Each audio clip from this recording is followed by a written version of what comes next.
Bonjour à toutes et à tous et bienvenue sur la chaîne Ingénieur IA. Si c'est votre première fois ici, moi c'est Zachary Souga et sur cette chaîne je partage avec vous mon parcours, celui que je suis pour devenir un ingénieur dans le domaine de l'IA. Dans cette vidéo, nous allons voir les catplots.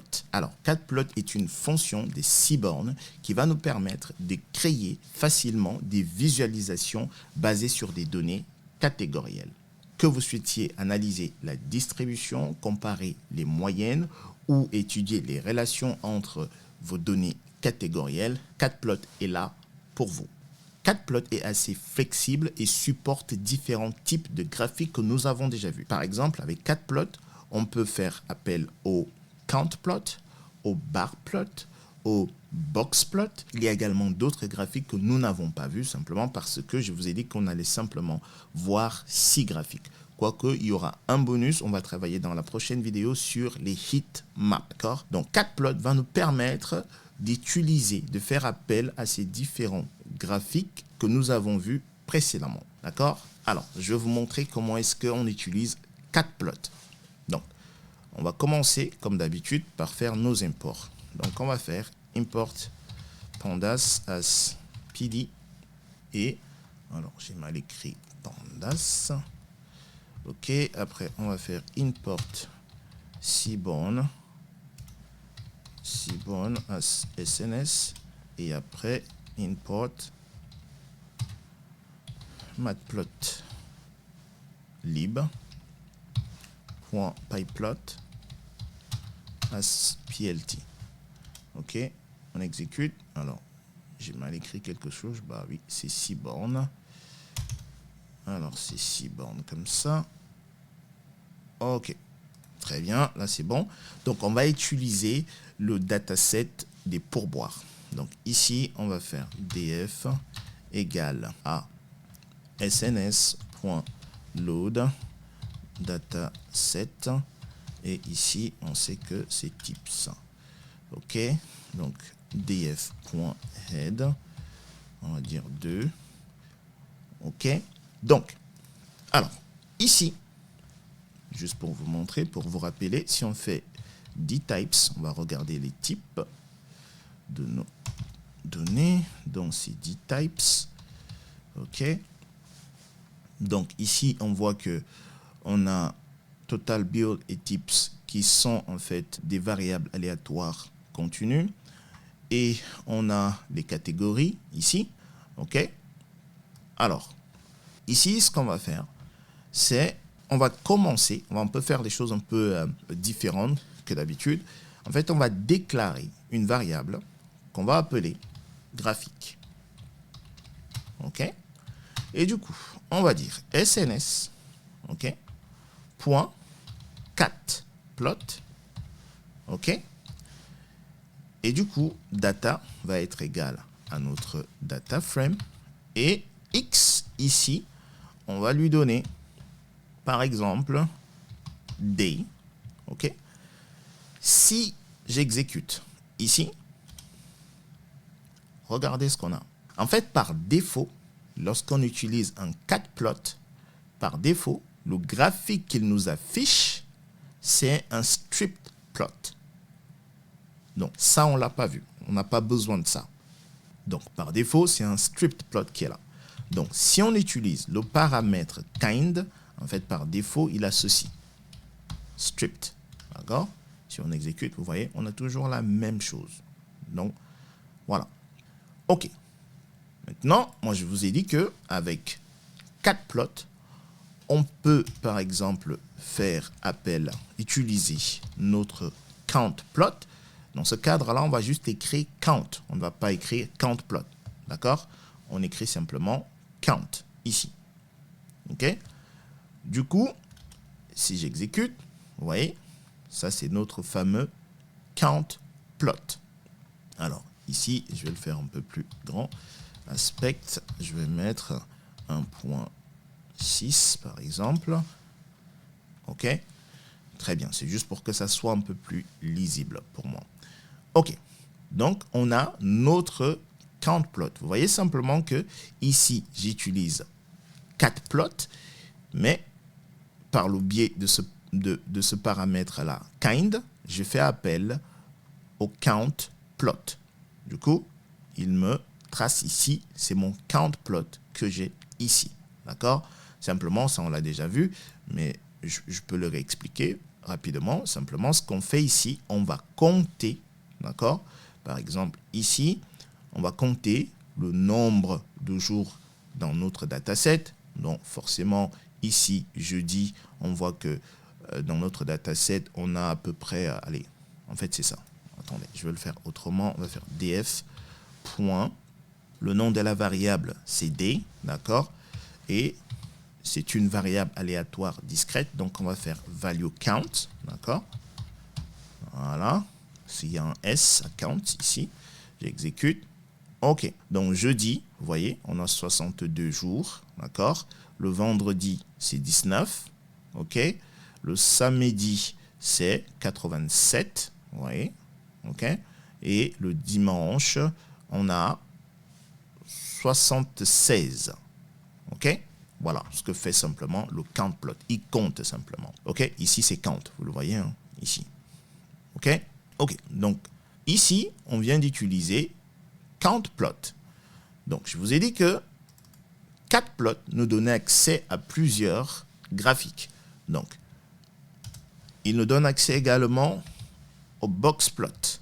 D'accord?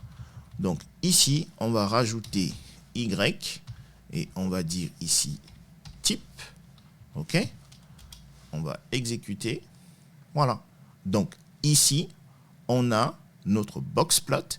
Et on a vu qu'en fait, avec notre boxplot, il nous permet de voir la dispersion de notre variable aléatoire continue en fonction, ici, ce qu'on est en train de faire, en fonction des jours de la semaine.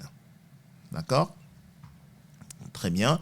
Rapidement, ça également, on l'a vu, on a une vidéo sur les boxplots.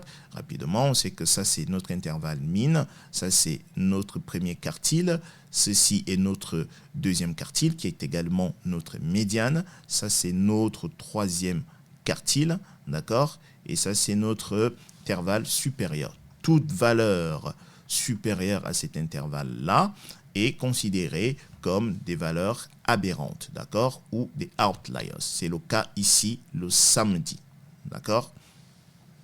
Très bien. Donc, on peut également mettre ici, ce qu'on a vu dans la précédente vidéo, les bar plots. OK? Vous voyez, on a nos bar plots. Et on sait que par défaut, c'est la moyenne des pourboires par jour, d'accord? Et on a vu dans la précédente vidéo que on pouvait retirer nos intervalles de confiance en utilisant le paramètre CI égale à none. OK? Voilà. Très bien. Alors, avec countplot, on peut, par exemple, avoir des sous-graphiques. Alors, supposons ici, je vais faire ceci, col égale, quand on va utiliser ce paramètre-là, col, en fait, il va nous créer des sous-graphiques. Alors, je vais vous le montrer, après je vous l'explique.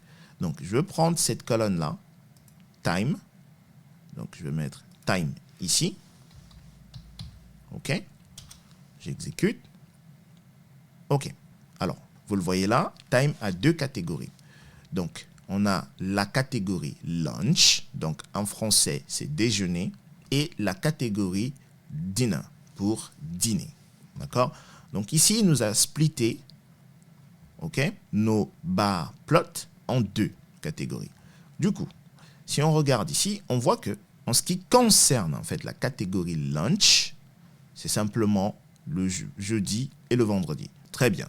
Donc là, on peut interpréter nos données sous différents angles. D'accord? OK? Donc, ce qu'on a ici également, ce qu'on peut faire, c'est on peut rajouter notre catégorie, à savoir dans ce cadre-là, comme on l'a déjà eu à le faire plusieurs fois, on va utiliser le paramètre you qui va nous permettre de rajouter une autre catégorie. OK?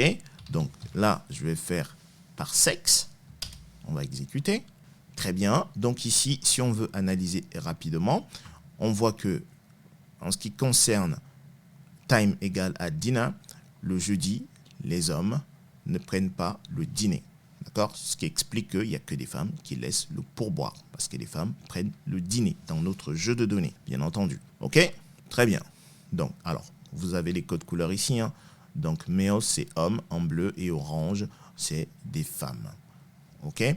Et on peut dire autre chose également. On voit que ici, en ce qui concerne le dîner, le dimanche, en moyenne, les femmes laissent davantage de pourboire que les hommes. D'accord? Par contre, que ce soit le vendredi ou le samedi, les hommes laissent davantage de pourboire que les femmes en moyenne. Alors, ici, je vous ai fait déclarer une variable dès le départ. Alors, c'était pour faire ceci par la suite, rajouter simplement des titres ici et ici. D'accord? Donc, on va faire graphique, le nom de notre variable, donc cette variable-là. OK? Donc, et on va dire point set axes labels. OK? Très bien. Donc, on va dire l'axe des X. D'accord? Le texte que je vais d'abord entrer là, c'est pour l'axe des X. Donc, on va dire jour de la semaine. OK? Maintenant, ce texte-là, c'est l'axe des Y. D'accord? On va dire les pourboires en dollars. OK? Et du coup, ici, on va utiliser notre matplotlib, pyplot.show. OK? Exécute. Voilà, vous voyez? Jour de la semaine, les pourboires en dollars. OK? On peut également rajouter le titre. Alors, on va le faire. Hein. Ça va être graphique. OK? Comme ceci. Point set titles. Donc ici, on va dire distribution. Distribution. Des pourboires par jour, ok, virgule, par sexe, ok, et par time, ok. On exécute, voilà, on a notre titre ici. Voilà, donc comme je vous le disais, hein, vous mettez le type de graphique que vous voulez ici. Vous pouvez mettre boxplot, vous voyez. Ok, donc là, on voit bien notre distribution.